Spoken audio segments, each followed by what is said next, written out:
হ্যাঁ, এখন আছি হচ্ছে ইমামি জগন্নাথ মন্দিরে। তো ইমামি জগন্নাথ মন্দিরটা দেখাই তোমাদের।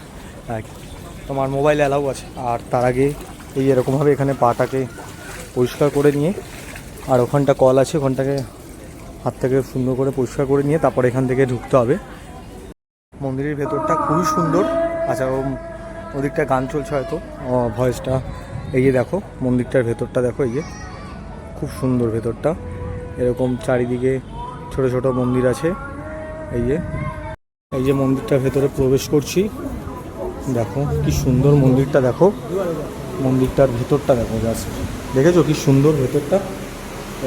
জয় জগন্নাথ, জয় জগন্নাথ, জয় জগন্নাথ, জয় জগন্নাথ, জয় জগন্নাথ। দেখো বাইরের থেকে দেখাই, বাইরের থেকে দেখো কাঠামোটা কি সুন্দর। জাস্ট দেখো পুরো পুরীর জগন্নাথের মন্দিরের মতন। এই যে এখান থেকে ওঠার রাস্তা আছে, এখান থেকে উঠে উঠে। এই মন্দিরটা হচ্ছে মা গজা লক্ষ্মী টেম্পল। দেখো কি সুন্দর লাগছে ঠাকুরটা, দেখেছো?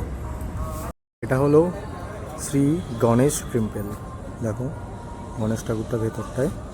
তো এরকম আরও 4-5টা আছে পাশাপাশি। দেখো এই মন্দিরটাকে সাজিয়েছে কি সুন্দর। এটা হচ্ছে হনুমানজির মন্দির। দেখো ভেতরটা দেখো।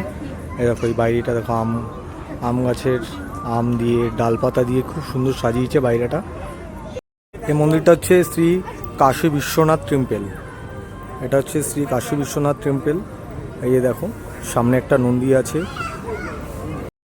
এটা হচ্ছে মা বিমলা দেবী টেম্পল।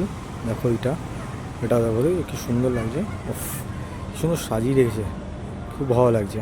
মেন যে মন্দিরটা যেটা দেখালাম এর আগে ভিডিওতে, এই যে এই জগন্নাথ ঠাকুরটা ঠিক এই ভেতরটা এখানটা আছে। দেখো বাইরেটা দেখো, পুরো মনে হচ্ছে পুরীতে চলে এসেছি দেখে মনে হচ্ছে। কিন্তু এটা পুরীর মতনই একটা মন্দির। এটা খুব সুন্দর মন্দির। খুব ভালো একটা ব্যাপার যে মন্দিরটার ভেতরে ফটো ভিডিও সবই করতে দেয়, কোনো সমস্যা নেই। কেউ বারণও করবে না, কেউ কিছু বলবেই না, পারমিশন আছে। তো ভিডিওটা খুব ভালোভাবেই করলাম, কেউ কোনো প্রবলেম করেনি, কেউ কোনো কমপ্লেন করেনি।